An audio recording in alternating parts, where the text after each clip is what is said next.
now. All right, so let's see our head and shoulder. Let me pull it up from Google, that way you guys can see it. But just make sure. So what you guys should be doing, right? How many people in here have their computers in front of them or their charts in front of them? Kind of. You do? So, you know, if I'm going over the charts, you got to make sure that you have your computer in front of you. That way you can literally see the patterns in front of you, right? And you want to draw them on your screen, right? So inverse head and shoulder, right? This is going to be your first line right here. So follow this and follow my mouse on the chart. So this is your first line coming down, right? Then this is your line coming up, then down towards your head right here. Then you come back up, right? So we're here, then you come down here. Now we're here, and then you see what happens.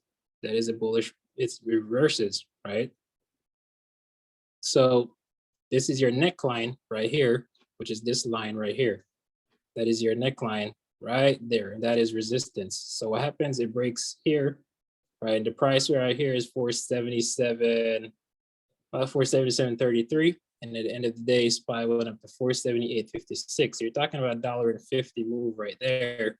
You know, so if you want to jump in a play right here, that was a Wednesday, so you could do some lotto plays, right?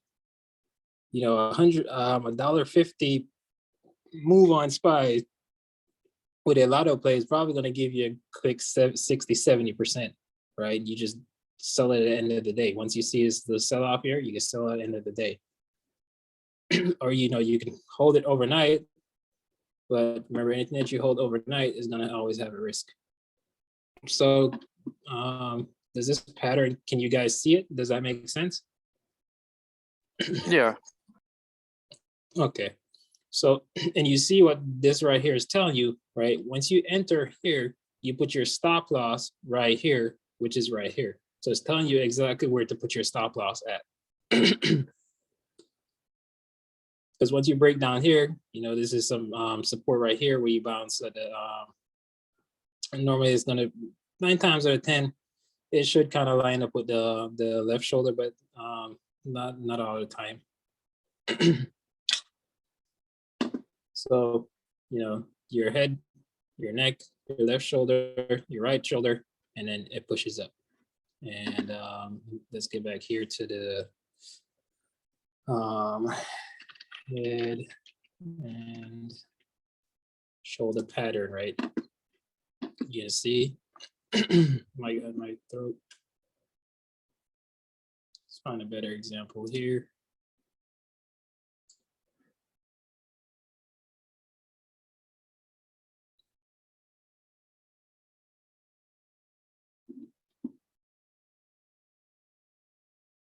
Yeah, like one of the things I realized is like for head and shoulders, the opposite is like the bullish as a head and shoulder. Yeah, this one would be like going into a downtrend.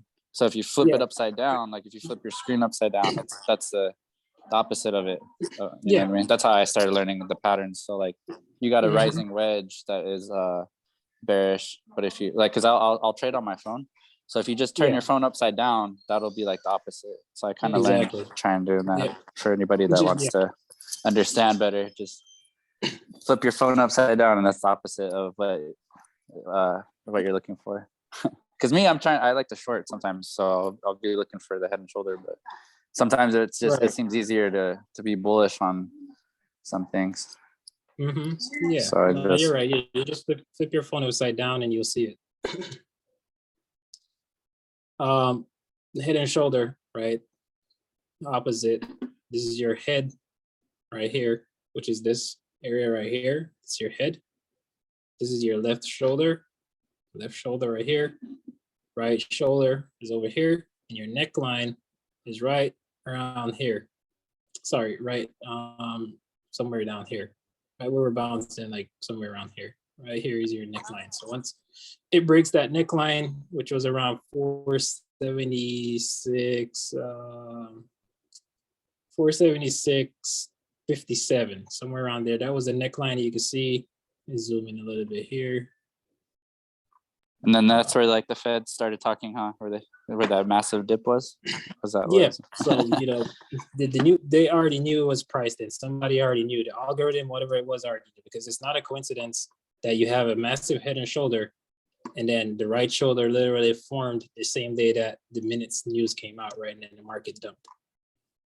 So that's what I was saying. You know, we had a huge head and shoulder, and it was right in front of me, and I didn't see it. And then all of a sudden I looked and I was like, wait, there's a huge head and shoulder in front of us. You know, if you had the puts, you know, if you held them all the way, you should have made quite a bit of money. You know, we got puts like a 478 area, and then we averaged. You know, so if you held the puts, you know, I'm not sure if anybody held all the way down. I didn't held all the way down. If I held all the way down, you know, I would be a very, very happy man today.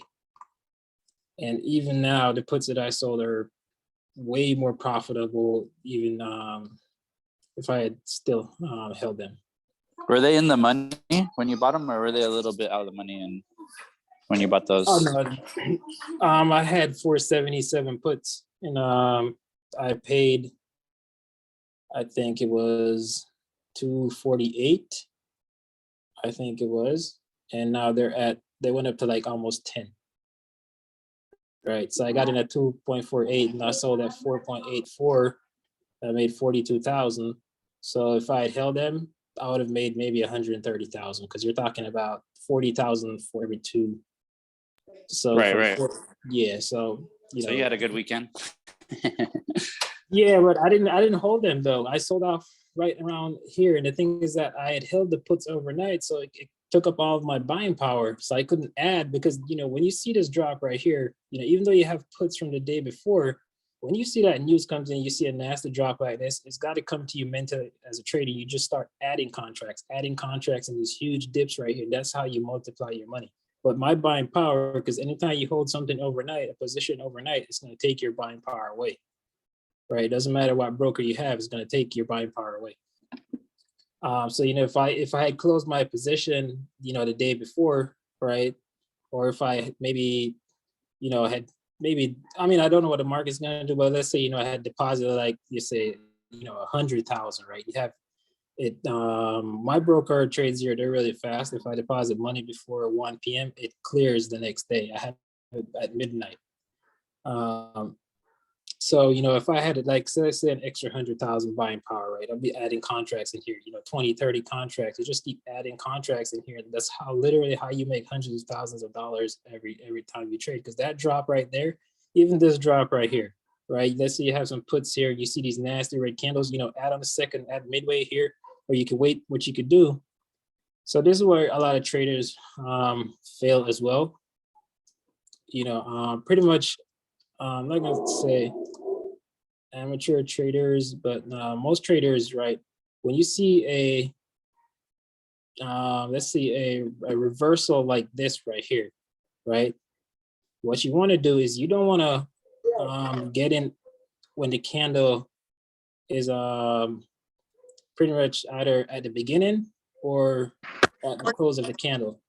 You want to wait for the 1 minute candle. Let's say it has 2 seconds left for that candle to close, right? What you could do is get in at, depends on how you count down, your broker count down. My broker counts down from 60 seconds, then it goes down to 0. Some broker, the candle, they start from 1 second, and it goes up to 60 under 1 minute. On the 1 minute candle, if you didn't enter, right, you don't want to get in at 40 seconds when the candle has already been going on for 40 seconds. You want to get in when the candle is at literally 58 seconds or 59 seconds, because 9 times out of 10, when it's like that, the next candle is going to open higher, right? Whenever it's at 58 seconds or 59 seconds, 9 times out of 10, the next candle is going to open higher than that candle. So you don't want to get in around the 30s or 40s. If you missed it, if you missed getting in down here when the candle was at, you know, 2-3 seconds right here, you don't want to get in at 40 seconds or 30 seconds into the candle. Even though it may work out for you, right? But there's always going to be, you know, pullbacks and stuff. So just like this candle right here, right? This is a perfect example. This candle right here was a huge green bar that you see, this wick right here, right? So let's say you had entered, this candle around 40 seconds, which is probably going to be around here. Well, this is a 5-minute candle, so let's change it to a 1-minute candle. So let's say you're using a 1-minute candle, but now now the chart starts to get to thin out. So in that So- situation, I was gonna, oh, go ahead. So that's what I'm saying, right? So if this is a 1-minute candle right here. This 1-minute candle closed right here. So if you got in 2 seconds before, which is 58 seconds, look what happens. The next candle, 9 times out of 10, is going to open higher once you get in around the 58-second mark, right? You see it opens with the 58-second mark is probably around here. So you get in here, next candle is going to open higher. You see it pushes up, right? But in this case right here, you had a huge wick right here. So if you got in around the 58-second here, you're going to get screwed. But 9 times out of 10, normally you get in around 2 seconds or so before the next candle opens up on the candle that's going up. And 9 times out of 10, you will be profitable right away. But it doesn't mean that you're gonna have a lot of profit, because it could reverse as well. But whenever you're trading, that's what one of the tricks of trading the candles are. It's like you don't want to get in at the complete beginning, and you don't want to get in at the middle.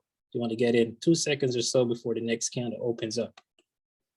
And what you do is, once let's say you got in right here before this candle right here, before it closed, right? Because it closed, you see it has a little wick right here, right? Then the next candle opens up right here. So 58 seconds are probably going to be around here.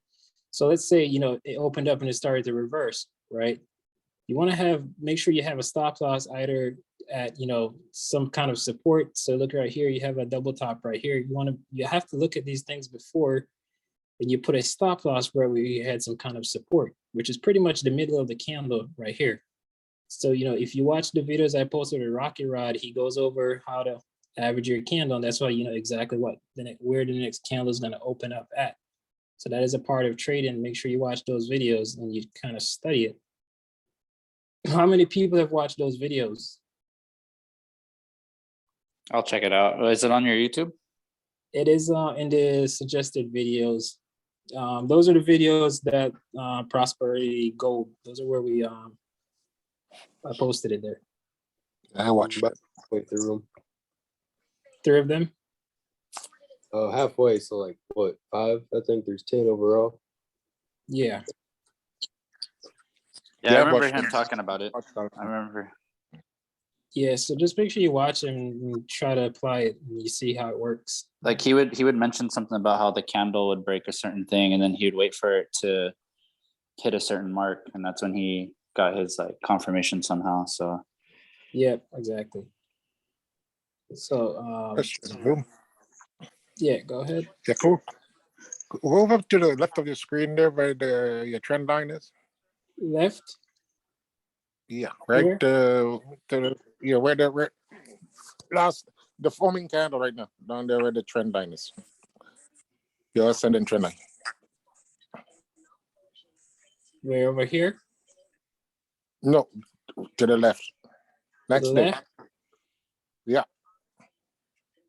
Here. Right to the end. Right to the end. No, like what the price is now, area.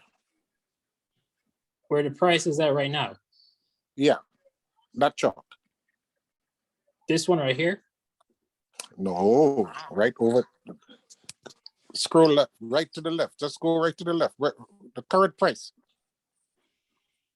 The Yeah, last okay. chart, the last candle that is being made right there to the left. The I'm last saying, you said left. I'm sorry. To the right, to the right, to the right. Sorry. right here. Yeah, right to the beginning. Right, there's a trend line. I saw a trend line there. Right, you have a trend line over on the right side. I'm sorry. I'm staying left all the time. My bad. Right here.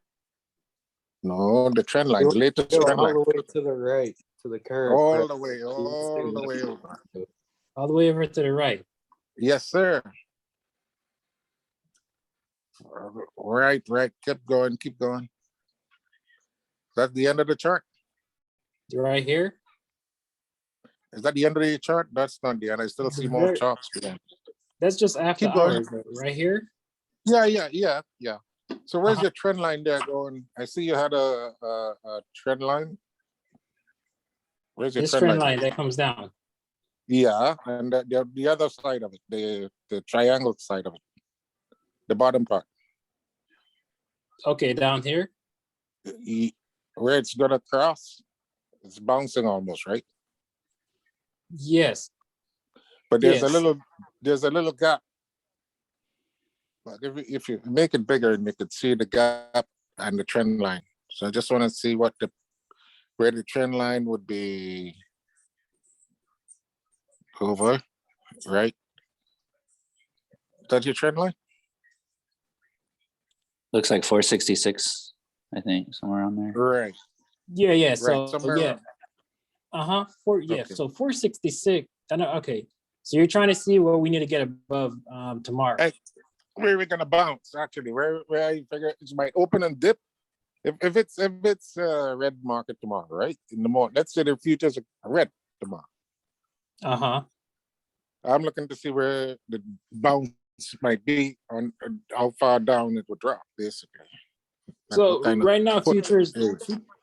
we close at 465.90, right? Right now futures are it's probably down at 465.30 was the lowest I saw it, SPY. So about 30 cents down. But if we keep, it depends on how red futures go, because if it goes 200 points red, let's see what it's at right now. So it's pushing back up. So there's some strength. So now we're in it on 57 points. And then you can see NASDAQ went green. So that is good. NASDAQ went green. Dow is down 57, S&P 5. So we're pushing back up. So it's changing. It's going to keep changing. 465 area now, right? Yeah, so SPY is at 465.87. Okay, so Right. she's coming down. It's coming back. But if you open up 200 points red, it's going to be probably around 463, something like that. But Yeah. Let's say we start to sell off tomorrow morning as soon as the market opens. Let's say we open at 466. We got a double bottom right here at 464.65 where we bounced. So there's going to be an area of strong support that we have to look at for a bounce. But if futures are really red, it's good. It's going to negate this right here. It could open at 462, 461, and then this doesn't come into play. Now it's going to be resistance coming up on the upside, right? Because it was a double bottom support. So we have to trade it as the day comes, right? And I'm going to delete these lines right here. Let's just make it a little cleaner. We're going to keep, this trend line right here, right? If you're on Zoom, I went over on Friday the pre-market highs and the pre-market lows, right? People don't draw their lines when you have a pre-market high and a pre-market low. You have to draw your lines when there's a pre-market high and a pre-market low, because it is a part of the chart and it's a part of trading. So you can see SPY here, right? On Thursday, you had a pre-market high of 469.70, right? You draw this line, you just touch the top of your candle, you run it down across your chart, right? Just touch the top of the candles and it's gonna be correct pretty much. If you, let me redraw it, right? Let me see. So this is your pre-market high on Thursday, right?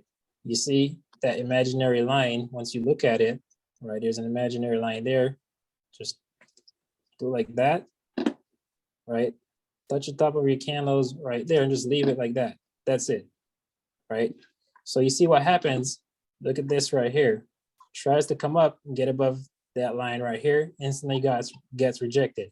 Same thing here, because when you're above here, right, it's pre-market high, trend line coming down. It's looking to get up here, and then you eventually break this pre-market high and push higher. And you see when it tries to come here again, right, they pulled it down.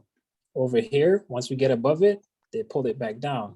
That's because this line is significant for us to cross the push back up to the upside.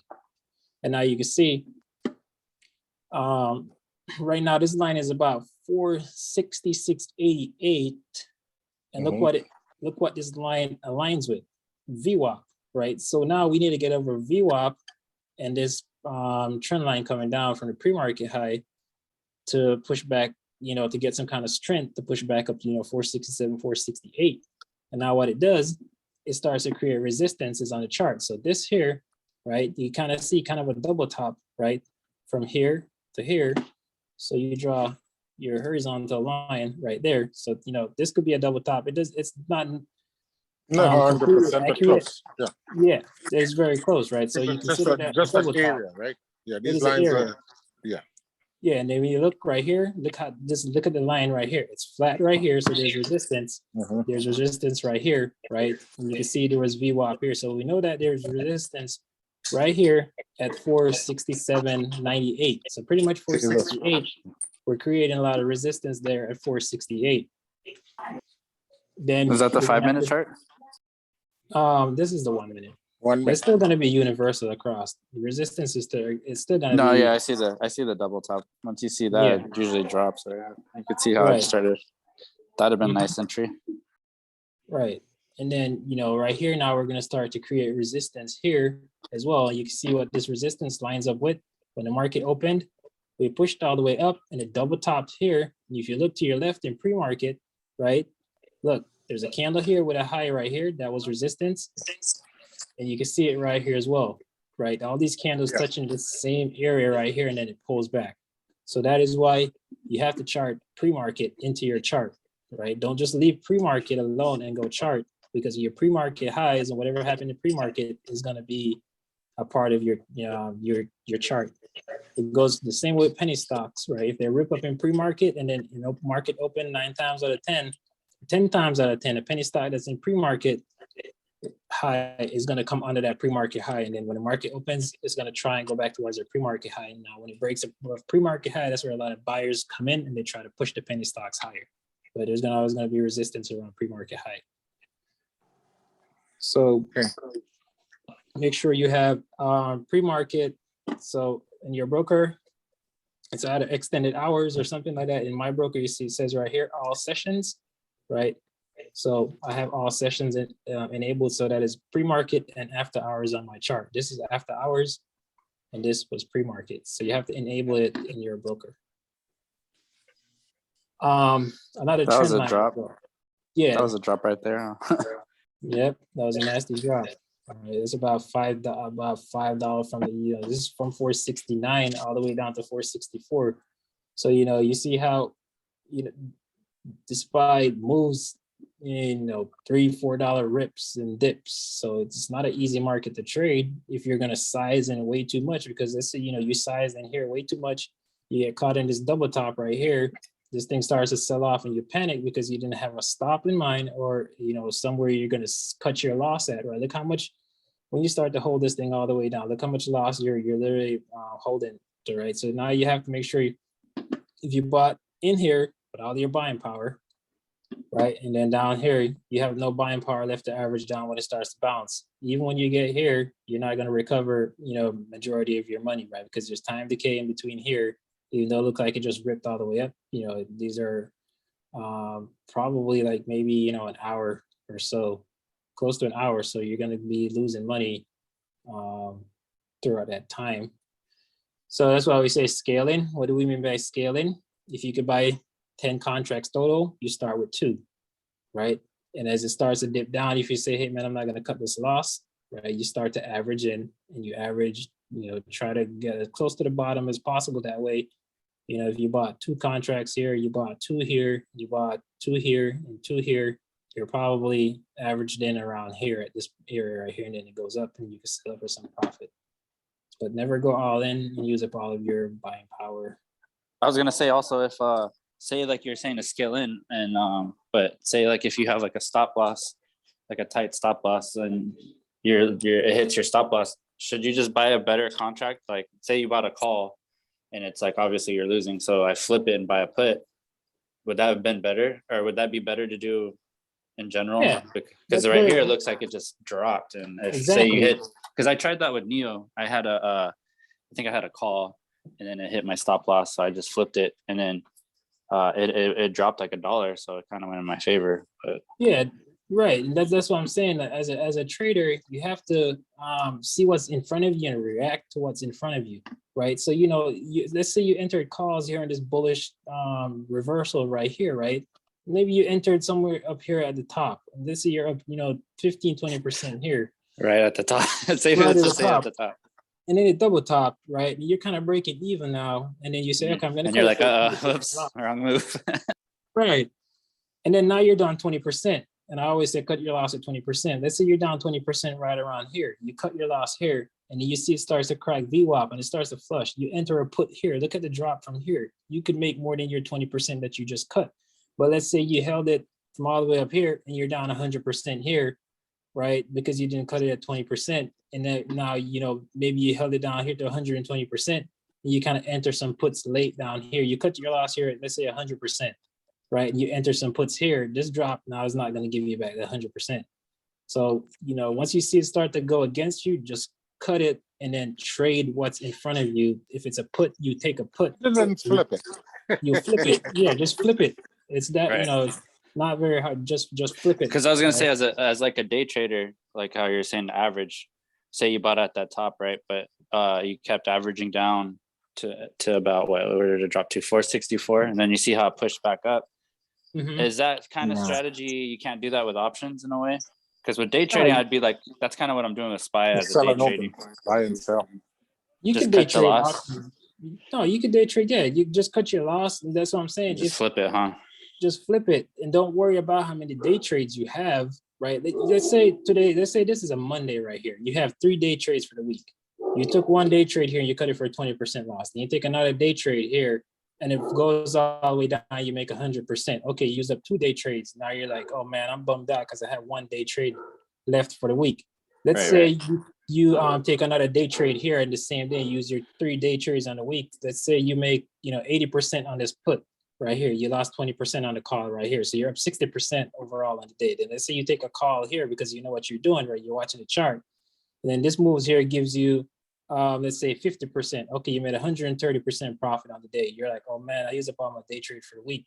But here's the thing. You made 130% profit for the week. It's not going to be 130% of your account value, right? Because this is per trade, right? Who's to say that when you trade on Tuesday that you're going to make profit on Tuesday, or you're going to make profit on Wednesday, or profit on Thursday, or profit on Friday, just because you try to save your day trades?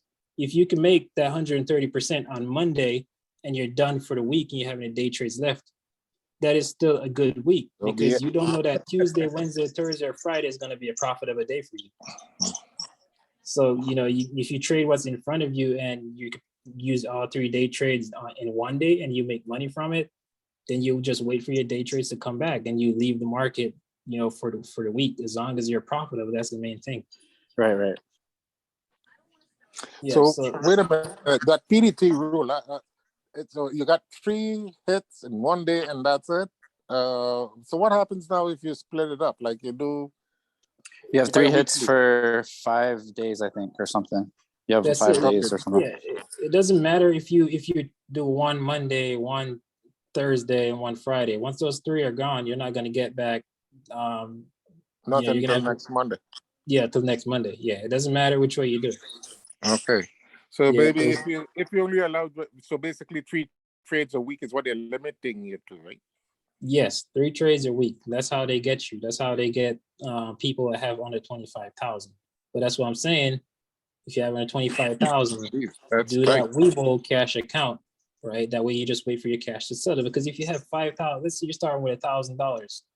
So I'm saying you use $500 every day, and $500 is enough for you to use every day because SPY contracts are not that very expensive. Sometimes you get them for $1.20, $1.40, right? If you have $500, you can make what 3 or 4 trades with those, right? With that. So Yeah, but because like I'm thinking, right? Well, not necessarily the SPY, since it's like basically traded within a range, right? You might say, okay, if it's it's right now, it's looking like it's in a longer term because this is the 1 minute. So let's say the short term downtrend, right? Yeah. So come Monday, Tuesday, you see where it starts to reverse. Instead of playing a trade like that for 1 day, you put it out for a week per se. Mhm. and then you use the other two trades for immediate profit. How is that a good strategy, you think? You know, I mean, that's the thing though, right? You wouldn't When be you able have to close it even if it's profitable? yeah, and any trade that you hold overnight as well does not count as a day trade, right? Does everybody know that? If you hold a position overnight, it does not count as a day trade, right? There's a thing. Yeah, but here's the thing, right? Well, holding anything overnight, you're gonna carry that risk in this kind of Yeah, market. You increased know, risk, yeah. it's risky, right? Because we had an MU play back a couple months ago, and a lot of people got I think it was like 100% or something like that. And Rel, right, didn't have any day trades left, and he held it overnight. He was up 100%, and you can ask him when the market opened up the next morning. We opened up red, and when he opened up, that 100% was gone completely. So he lost that 100% completely overnight.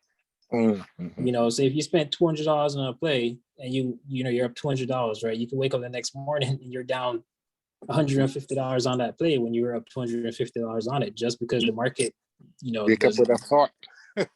Yeah, exactly.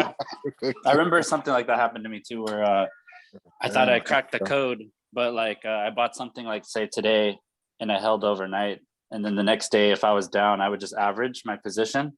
And then I would, so what happened is I averaged my position and say it was like at $5 and I dropped to $4. So I averaged to 4 and then it went back up to 5.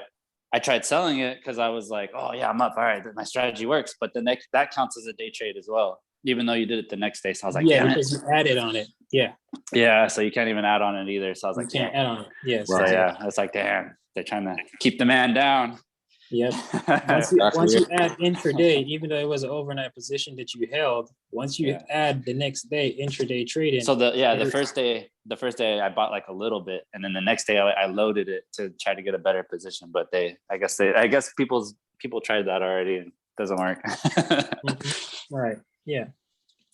So the market's not designed for people with small accounts to succeed, but you can do it. Yeah, like you said, like the SPY dropped like what $5-6. If he would have been on top, like got a good contract on that, that's what 1,000 into 5,000 or something. Yeah, it's something around there. Because I remember I wanted to get like a vertical put because it was only like $6, and I was telling everybody, oh, 470 put, it's like $6 turns into 100. But I was like a week. I think I was a week too early. And look, it dropped to 470. So like $6,000 right there would have been 100 grand. So I mean, exactly. But it's all about that expiration date. You gotta just because you can't roll it out, huh? Somehow, like you can't roll the expiration date somehow. Some brokers you can. Some brokers you can. TD Ameritrade you can roll. I can't roll. Yeah. Have you ever tried? Is that a good strategy to try to do? Like, because like 2 weeks ago I was like, oh, 470 put, but then it expired. So if I was thinking like, well, what if I would have just rolled it, kept rolling it? Eventually it dropped to 470. I mean, you as a trader, I mean, if you have the opportunity to roll it, it's going to expire worthless or something, or you're going to be losing from it and you can roll it, then I would go ahead and roll it and give yourself a chance to make some money off of it. But is there like some kind of catch to that? Because it just sounds too good to be true to like, because then I could have just bought that. Yeah, I could have just bought that 470 put like 2 weeks ago. Does it just cost more money or something, or does it? I personally don't know. Like that, I don't know. Something to look into, huh? Something to try to check out. TD Ameritrade, you can roll it. Because I would have quit my job if I could just if I could hold $6,000 and then if I could just keep rolling it till it hits. Oh man. Yeah. Then you'll never expire. You never expire. Yeah. I don't know if you could roll it on Webull. Well, I have a Thinkorswim, and I still still play on there. Yeah, I still play a little bit. You can roll it. Because when I had that, I had a 470. I think I had a 477 and a 474 put, but I did a condor because I thought it was choppy, So I thought, well, it's probably going to drop like $1 or $2. So I said, screw it, let me try a condor. And honestly, I wish I would have just got those puts because then it tanked. And I was looking at those contracts, and it was like $150 made like $600. I was like, dang. And so I was trying to leg out, but I just, like you said, keep it simple, man. Just get buying. Because I didn't know what to do. I didn't want to make it worse. And I was like, Here's the thing as well, right? You know, do you know what the risks are with condors? Even though they're cheap, right? You know that they have a risk, right? Normally condors, a lot of people don't buy condors. So sometimes, you know, if you're gonna play more expensive stocks, right? Sometimes they could start to fall on you, right? And what happens is that you don't have a buyer for your contract. You know what happens? You don't have a buyer for your contract. You know, if you're a broker, just keeps losing money. Yeah, let's say you expire in the money, right? You know, it depends on, normally your broker is going to close you out or something like that, right? But they have to find a buyer. Let's say worst case scenario, they can't find a buyer for your contract, right? You're in the money. Does everybody know what happens?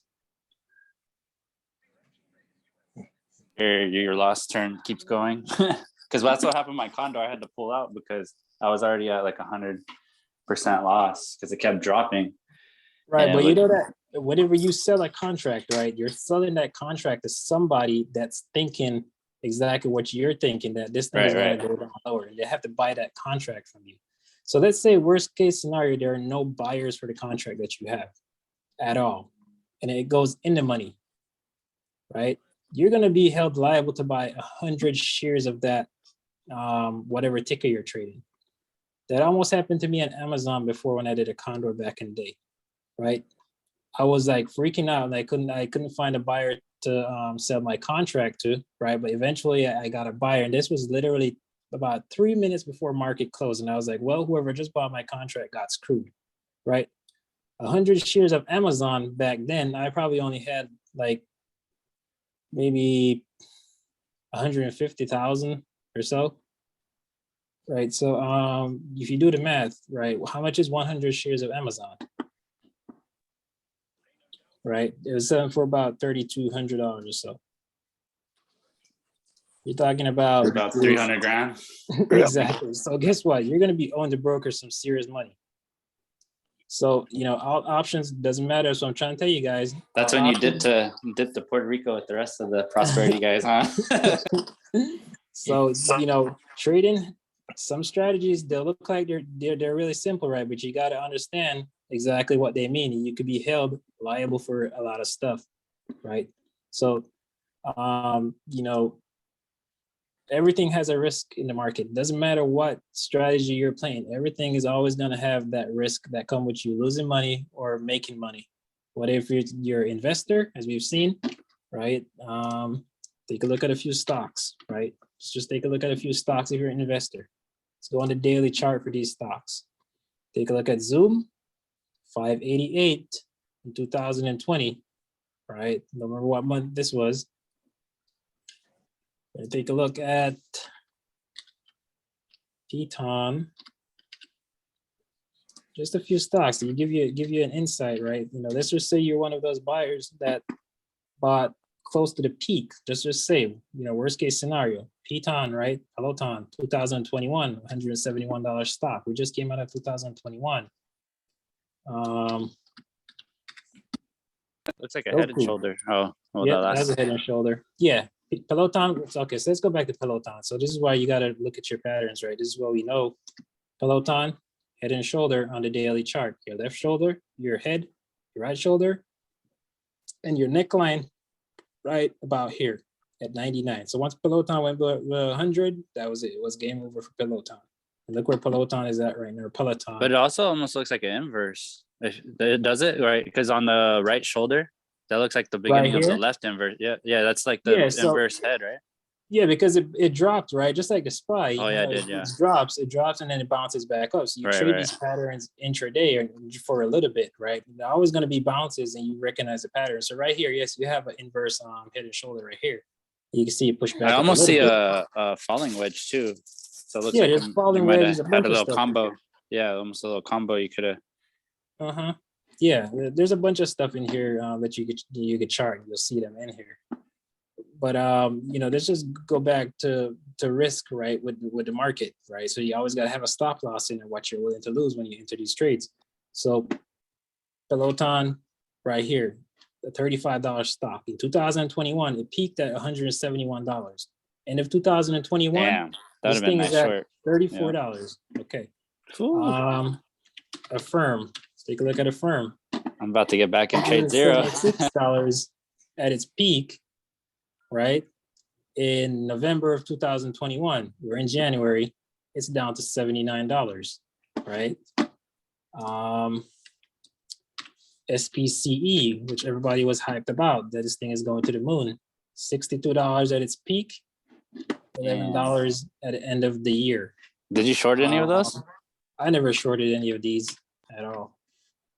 Fubo TV, another one that everybody was hyped on, that, you know, Fubo TV is going to this amount of dollar per share, or, you know, price per share.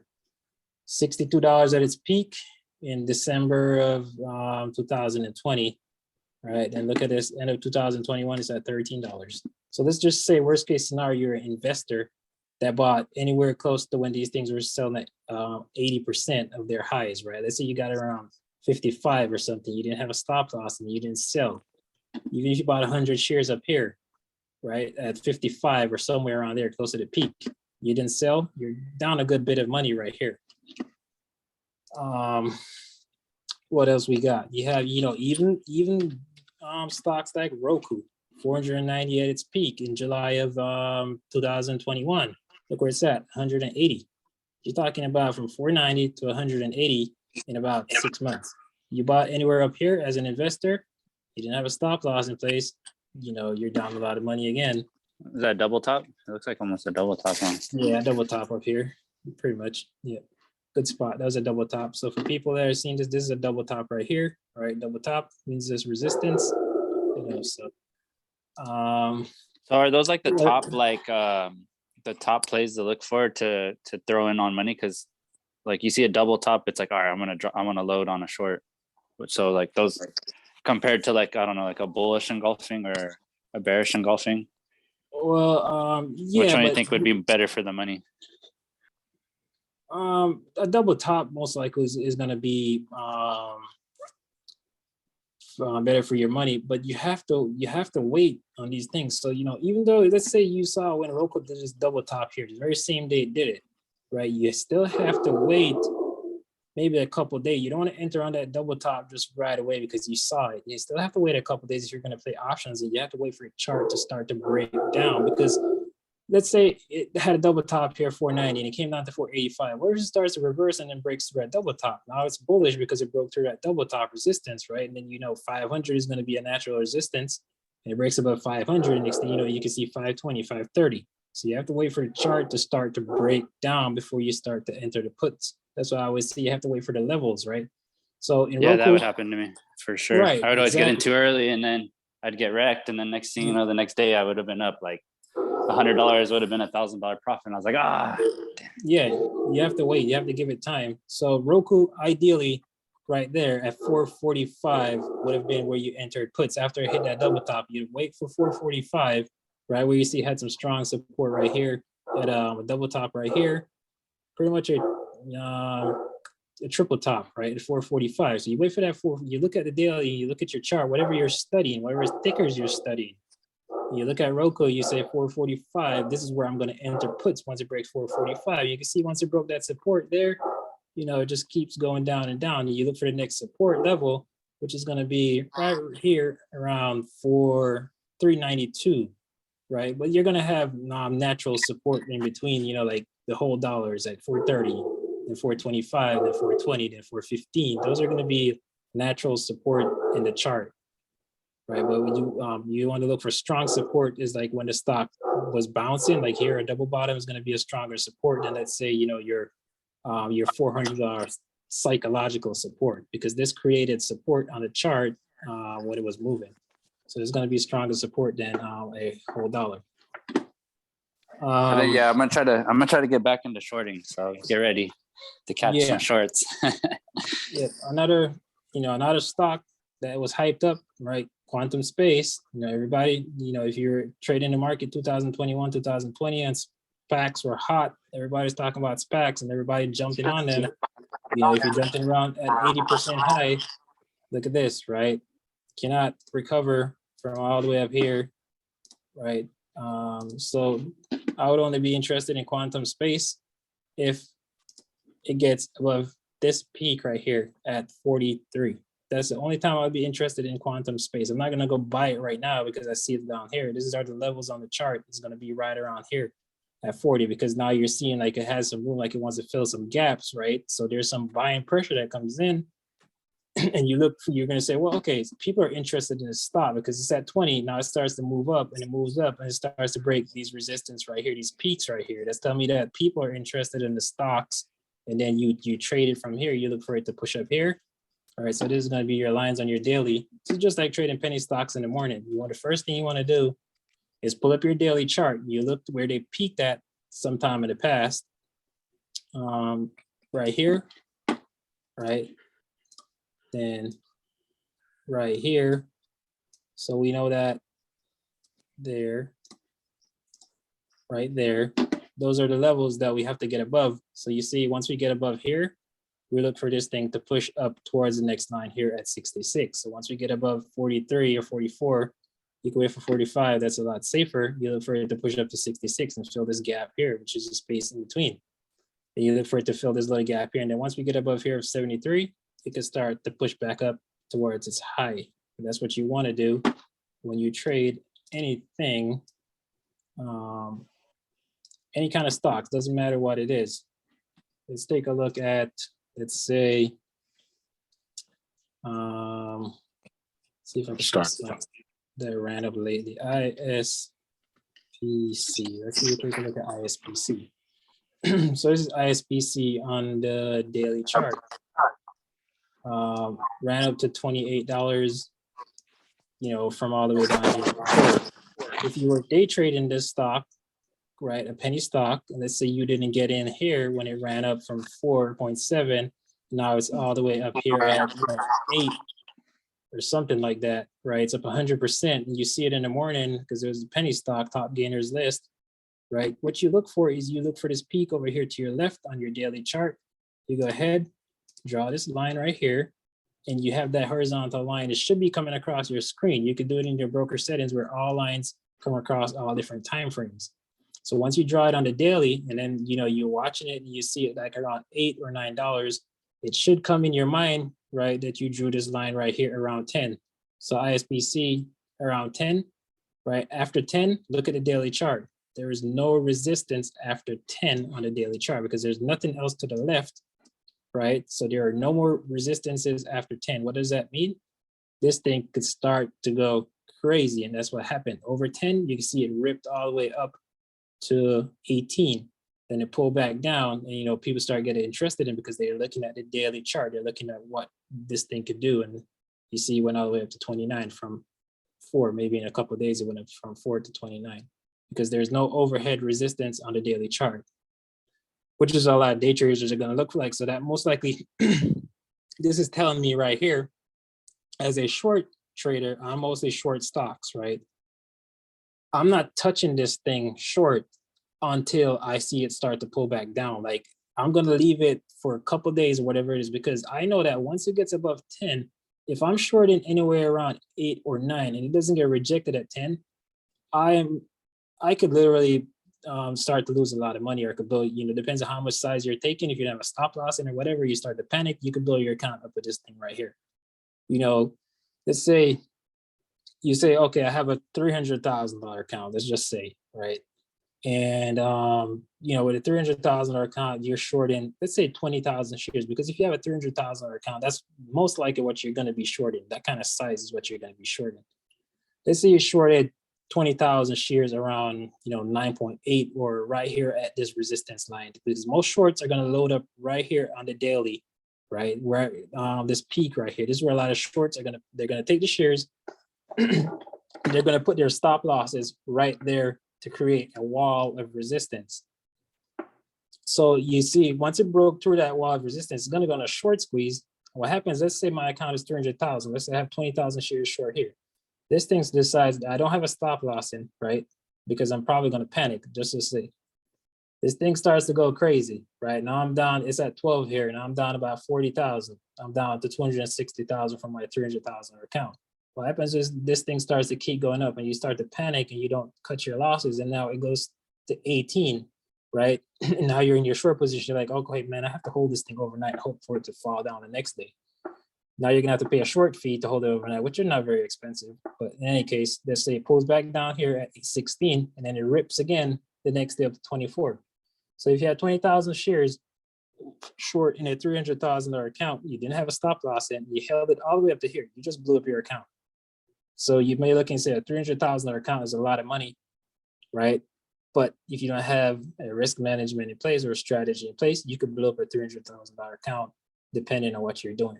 So you have to have a stop loss. And if I was short in 20,000 shares, my stop loss is probably going to be around 10 cents and I'll get out for a $2,000 loss. And then I'll try to re-short it again, somewhere on like the 5-minute chart or the 1-minute chart, right? Because you can't use the daily to short. You have to use the intraday as it's going. So, you can see like here's where you would short something, like say it comes up here at a double top, you take a short position here, you cover some shares and these drop right here. Well, let's just say, you were panicking and you're just holding something. You can end up blowing your account, add a long or short. Short sellers blow their accounts up all the time. Long traders blow their accounts up all the time because they buy the peak. Short sellers, they're short too early and they blow their accounts up. But 9 times out of 10, a long trader is going to blow their accounts up before a short trader, because if you're smart with shorting, you can make a lot of money.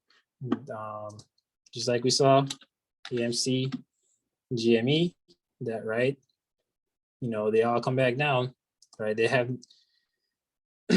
don't hate me, I always say it, don't hate me because I'm talking about AMC and GME, right? But, these stocks fundamentally, they're not there, right? The market, the algorithm is designed to, well, that's what I've been told. And from people that I could tell you knows a lot of stuff, and those are people that I trust. The algorithms are designed to keep these stocks literally based on their fundamentals. So now amount of buying is going to break these things out. GME, right? Everybody started getting hype when we got that pop from 132 up to 176. Look where it's at. Right back down to where it started. So maybe some fresh retail traders came in and started loading up saying, okay, GME is going to squeeze again, and already started losing money from these drops. So just whatever you trade, make sure you have risk management in there. So that's how you chart your GME, and you just wait for it to do its thing. I'd rather just trade it intraday, but I'm never going to long something like that. GME. So these are the levels on GME, right? Above 255, and then yeah, you can be interested in it. But unless it gets above 255, 256, then we're not going to, or this thing's not going to short squeeze. No matter if you still believe in it that it's going to short squeeze, unless it gets above this level for 256, and then up here 349. So if you were shorting, this is what a short seller would look for. You would look for a double top after GME started to cool down. You short this double top right here, and then you just ride it all the way down.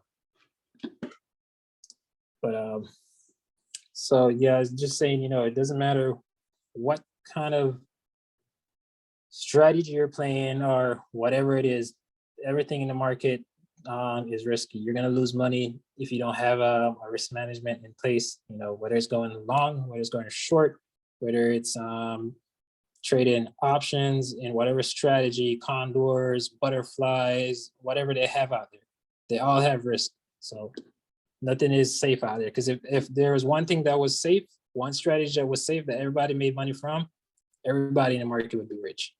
So there's no strategy out there that is completely safe. What do you think about NEO? No magic bullets out there, no? Nope, no magic bullets out there. So you just gotta take your quick scalps, take your quick profit, and live to trade another day. Don't worry about your day trades, right? Don't do any of that. The moment you start worrying about your day trades and trying to preserve your day trades when there's an opportunity in front of you to make money, the next day doesn't mean that you're going to make money because you save one day trade, right? For the next day. Better to open a couple of accounts. Yep. Just what you got to do. If you got to open, yeah, you got to open 2 brokers. You split, if you have 10 grand, split it 5,000, one broker 5,000, and next you get 3 day trades from this broker, 3 day trades from the next broker, right? Hmm. If you have over 25,000, you keep it in one broker because then you have your 25,000 Unlimited, yeah. all day long. Yeah, I think I have like 3 or 4. I think Yeah, I got like Webull, Robinhood, TOS, Trade Zero.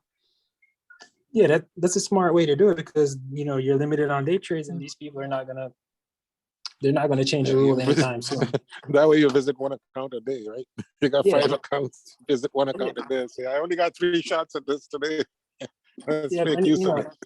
if Yeah. anything, they're not going to reduce it from 25,000. If anything, they're probably going to push it up because what they're They're gonna trying push to it do. up to 30. Yeah. Yeah, and the reason why they came out with that new rule, right, where if your account's flagged, you can only remove that That's to flag one protect time. don't forget, no, that's only to protect the what they call us, retail investors, man. Oh yeah, it's definitely not to Protect you protect from you. making money. Yeah, it's to limit you, and a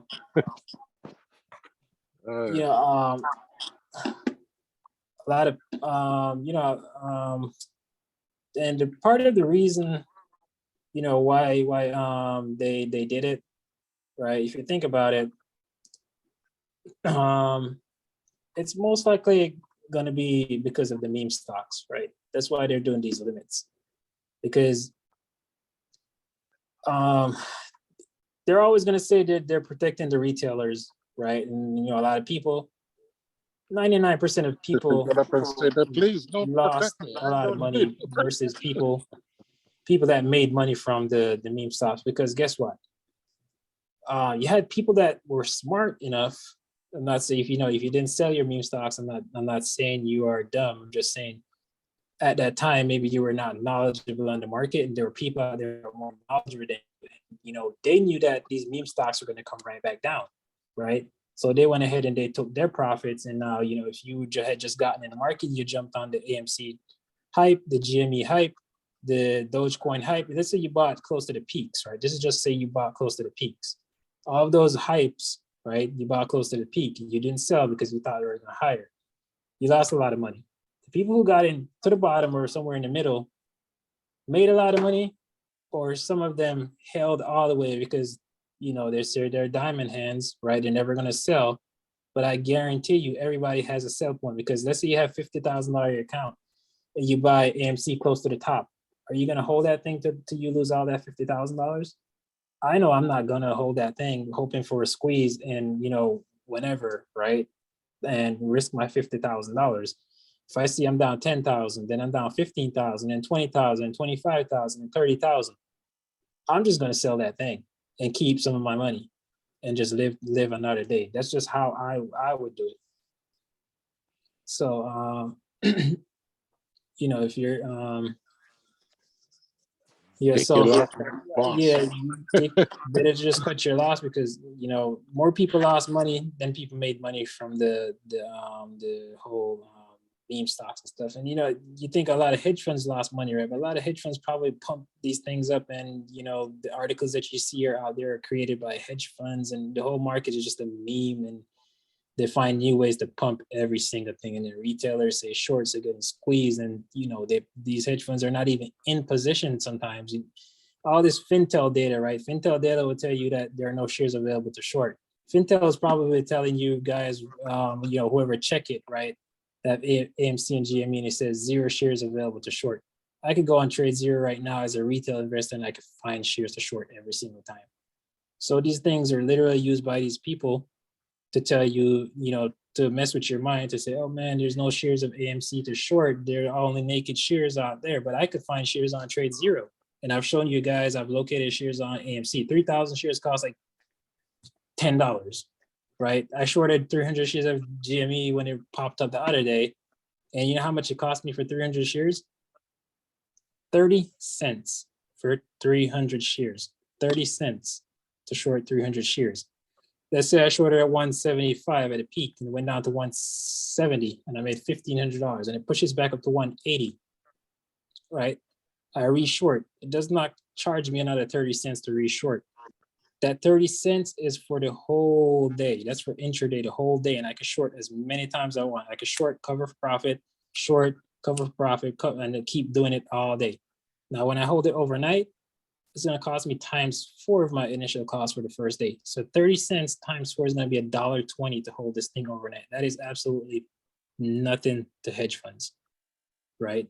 That is when they look at that thing and they're literally laughing pretty much when they look at the cost to borrow and to hold overnight. They're literally laughing. So, you know, you just got to be careful, guys. You just got to be careful with whatever you're playing. Make sure you don't go all in on anything. But let's see what futures are at right now. And then I'm trying to make, start to cut this video off here so that way it's not too long to upload. And then tomorrow morning we'll be back at it again. So futures, yeah, went back a little bit more red, 82 points on the Dow. So that mean like Tesla will be down, all the FANG will be heading in that direction, roughly. All the FANG are under NASDAQ, so those are not down anymore. They're not down a lot. So NASDAQ is only down to 2 points, this is flat. NASDAQ is pretty much flat, so those shouldn't go down. The SPY is pretty much flat as well. The Dow is down quite a bit, 81 points. When it starts to get bad is when you see like 120, 130, then towards 200, 300. You're looking for this thing to open up, down quite a bit. SPY's at 464.96. 464.96 is where SPY's at right now.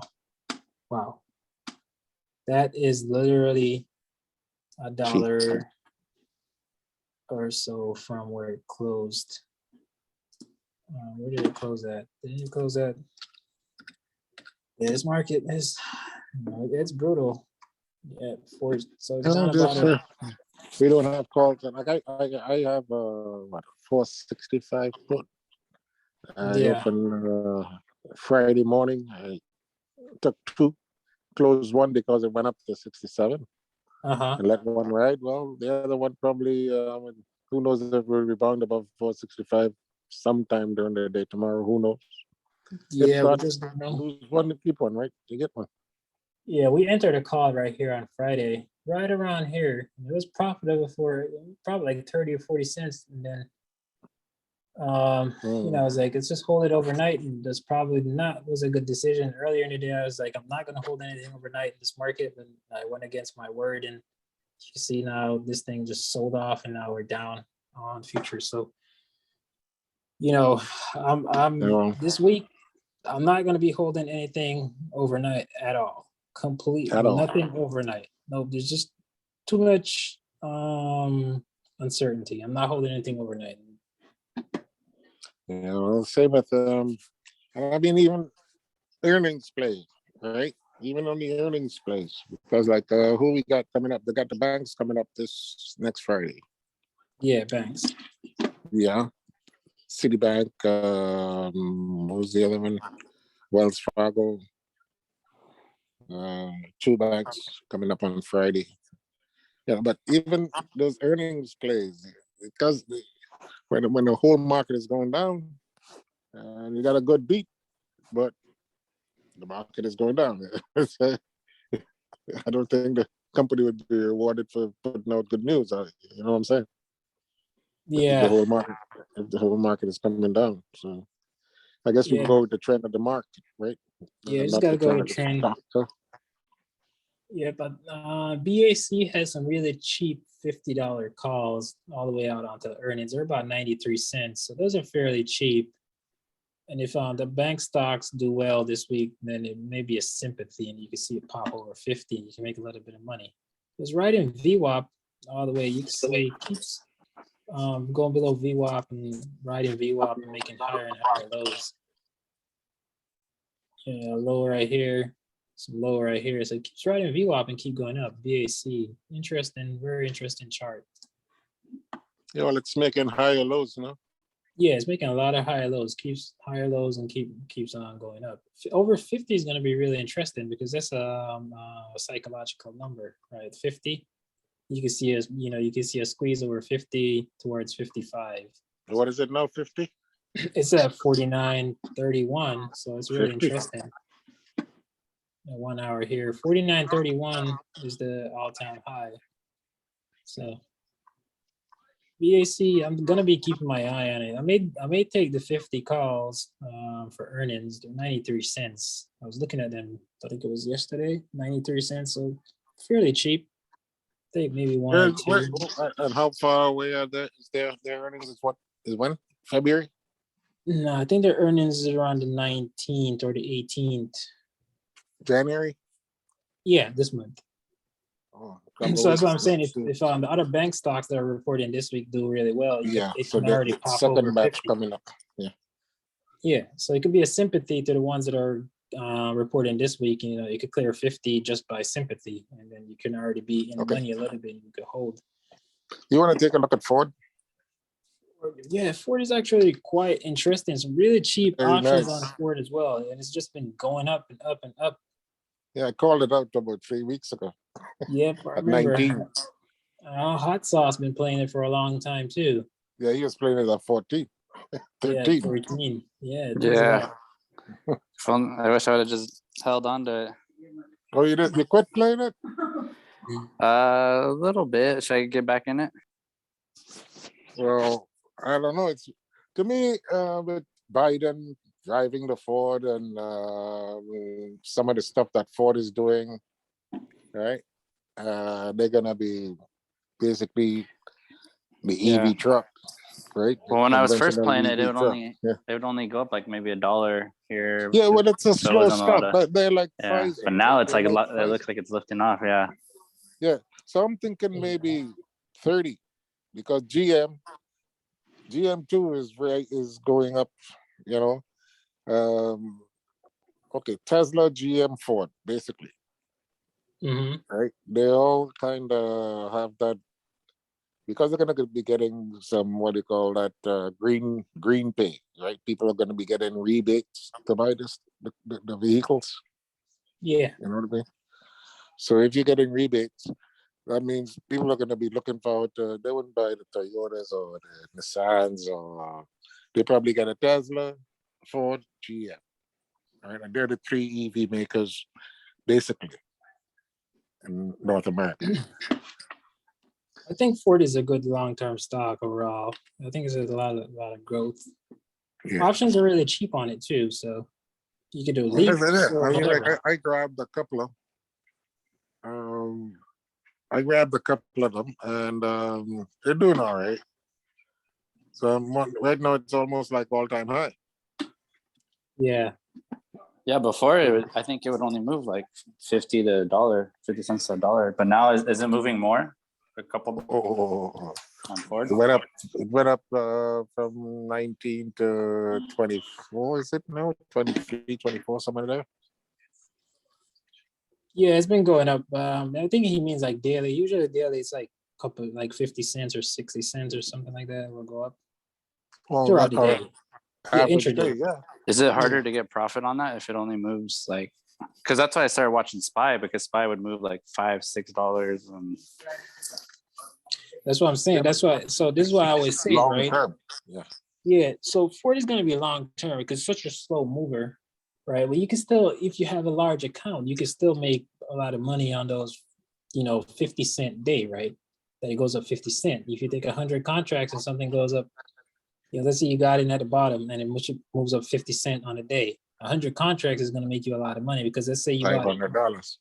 Yeah, you buy this thing, the options premium was at 1 and it goes up to 1.10, right? With 100 contracts, you just made $1,000, right?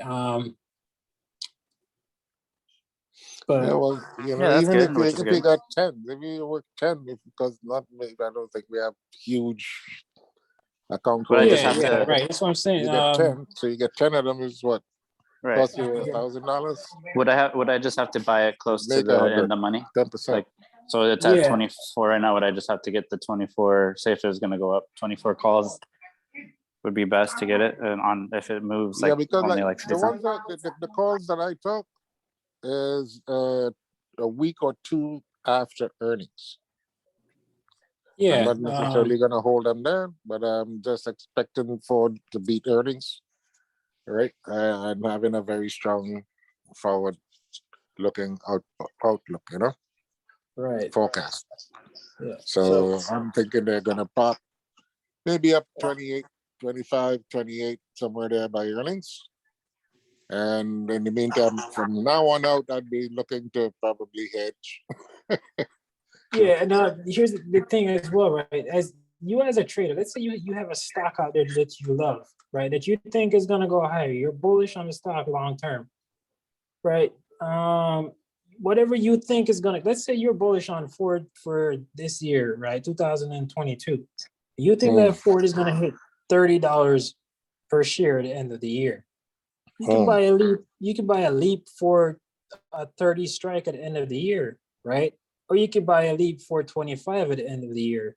Or you could buy a leap for 26, 27, 24, whatever. It Correct. just depends on what you want to decide, because your 30 call is still going to print money at the end of the year if it goes to 30, right? Your 25 is going to print money. It's going to print more, yeah. Yeah, it's going to print more, right? But you know, it's what you want to put in there right now. So you have to decide that yourself as a trader if you have a stock that you love. Yeah, but to go up for a year, how much do you think it would cost to buy all that premium for a year? Ford is very cheap. Let's take a look here really quick, and then I'm gonna go here after this. And then that way I can upload both of these Zooms right now from yesterday and today. Ford, let's say you're taking a look at Ford. Let's do a January 2023, which is a year from now, right? You want to do a 30 call. It's $284 for one contract. Too bad. Oh, Not for the bad, whole year? right? Yeah, for the whole year, 284. Yeah, that's not bad. You could, it goes up to 30. Who knows? It may go to 40. You could 10x your money, 20x your money, right? Because now you're going to be in the money once it goes over 30 and it goes push towards 40. Everything just starts multiplying, right? Your delta and everything just keeps going up, and that $200 could make you $10,000, $15,000. Oh, Right. So load up on Ford. Load up on Ford. I mean, $1,500. I'm not gonna tell you to load up on Ford, $15,000 but is only one contract. if you believe that Ford is gonna go there, you're bullish on it, you've done your research on it, then you can go ahead and load up on it, right? But I haven't done my research on it, right? Just like Apple, for example, probably the stock and Tesla that people love the most out there. People are bullish on these stocks, and they're thinking they're going to Apple, 200 by or 250 by 2024, right? They load up on options and they do their leaps and they hold it, right? And when it dips, they average down because they're bullish on that stock. That is their mindset on the stock. People that have puts against Apple, Tesla, they're going to go ahead and load puts, and they're going to, when it rips upon them, right, they're going to average on their leaps or whatever it is, because that is their mindset. They're bearish on it. So you got to play what you think towards. I'm gonna check out I'm gonna check out the daily chart or the weekly chart and see how, because on SPY, you know how you look at the weekly chart, it looks like it just goes up. Maybe I'll start checking out the weeklies on the weekly charts on the other one. You check the weeklies, you can probably project where it's going to run to, right? Yeah. Mm-hmm. But you look for your weekly. I just do a monthly. I'm happy with a month of it, monthly, 6 weeks out, 8 weeks out. Yeah, you could do monthly, you could do a weekly. You could average how much the stock goes up, how many points per week on average. Something like that. How many points on average does the SPY go up? I was looking at the Ford when it started to rise, and I'm thinking, I wonder if it give us a parabolic. It could give you a squeeze. I don't know. Maybe you have some people that start to hype it up as a meme stock very soon. Here, it could be a possibility. That's what the market is about now, right? Everything's a meme. Everything's being hyped up. But you just got to make sure you don't get in at the peak. That's the thing. You don't know where the peak is at. So, if I'm in it, for sure. But I'm not going to go chasing it. Trust me. Yep. Don't chase it. That's the thing.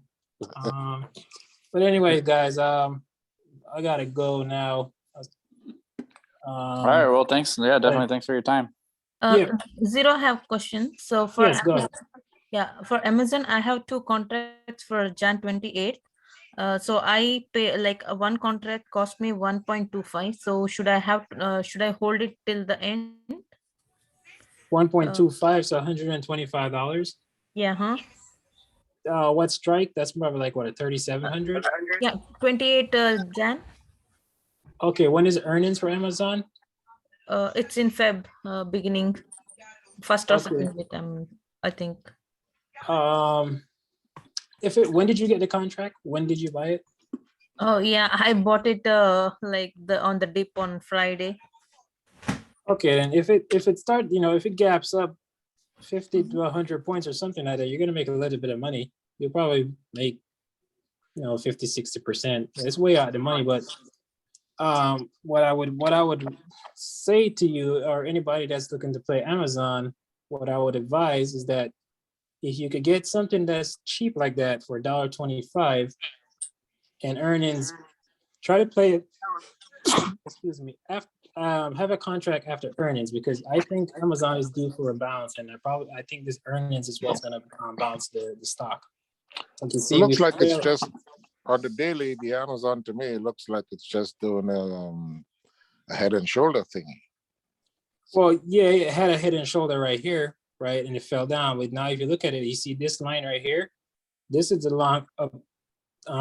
long-term trend that we're in this whole time, right? Now you see what happens. We broke below that trend line right here, right? So Amazon now could fall, all the way down here, then all the way down here, and then eventually, you have 2,800 where it could come down to bounce. So under here, under this line here, we're looking, this thing could come all the way down to 2,800. But do I think Amazon is gonna come under 3,000 or all the way down to 2,800? No, I do not think that this thing is gonna come down. So maybe you could form a triple bottom right there.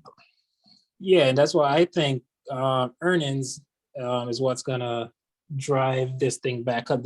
I think the earnings that's coming up right now is what's gonna bounce Amazon. So that's why I'm saying to Rashmi that if you could get something cheap like that, like $1.25, right? You get it after earnings, maybe 2 days after earnings, maybe a little more expensive.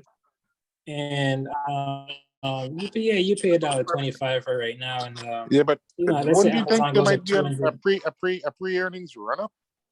Yeah. So she could get a pre-earnings run up. She paid $1.25 for it, even though it's very far out money. You're still gonna make money on it because once it starts to push, right? You see, you pay $1.25 for it now, and then Amazon has the pre-earnings run. Next thing you know, we're at 3,400, 3,500. You're gonna be making quite a bit of money with that. You're laughing, yeah. Yeah. So a lot of people. Yeah, should I hold till the end, or should I sell tomorrow and wait for the drop and then buy back again? No, I would just hold. I don't think we're going to see much more downside on Amazon right now. Yeah, sure. Yeah, and if it pops, you're probably going to be paying more than $1.25 on it next time it pops. Yeah. So, I got a quick Amazon, yeah, go ahead. Yesterday's recordings, were you able to upload those on YouTube? I'm about to upload it right now. I had to convert it and I left it overnight. So it told me when I just came on here that it was finished converting. All right, thank you. And then today's recording. Yeah, today's recorded. So it has to convert once I close the Zoom. And then once it converts, I'll upload it to YouTube. Okay. So one last question again. So SPY we bought on Friday, hold till Monday. Like, is it a sell in the open tomorrow market, or is it hold till the end of the day tomorrow? What call are we holding? Most likely, we're gonna have to see what futures do. Maybe you just hold it on towards the end of the day and see if market bounce. I think we're gonna bounce. I think we have to bounce at some point. So, futures, they're red right now, but usually around midnight, they could change drastically. You see that we're down, the Dow is down 97 points right now, but, it could change to plus 200 points tonight, right? It could change fast. So I can't tell you right now, but I'll tell you before the market opens. Yeah, sure. Sounds good. Thank you. Yeah. Yeah, well, we could right. probably drop it in the SPY plan for you tomorrow. Yeah, I'll put it in there as well. Yep. So I'll upload the videos right now for the YouTube, and I'll see you guys tomorrow. Do I have any more questions though? Before any more questions? Going once, going twice. Questions? Watch list coming out. Huh? The watch list. Yes, yes. I'm gonna do that right now. I have to take a break from the computer though, because my neck hurts when I sit Okay, around great. too long. Yeah. So I'll be looking for that and probably start Yeah, we'll see putting you my on the alert on. we'll see you on the Discord. Yeah. All right, guys. Okay, and you're busy next week, right? You're going back out to some? Yes, but I'll be on the computer and stuff. I'll have time. Okay, so once in a while then. Yeah, correct. Yes, Okay, sir. okay. All right, guys. All right. Drive safe, be good. Thank you. You got it. You're welcome.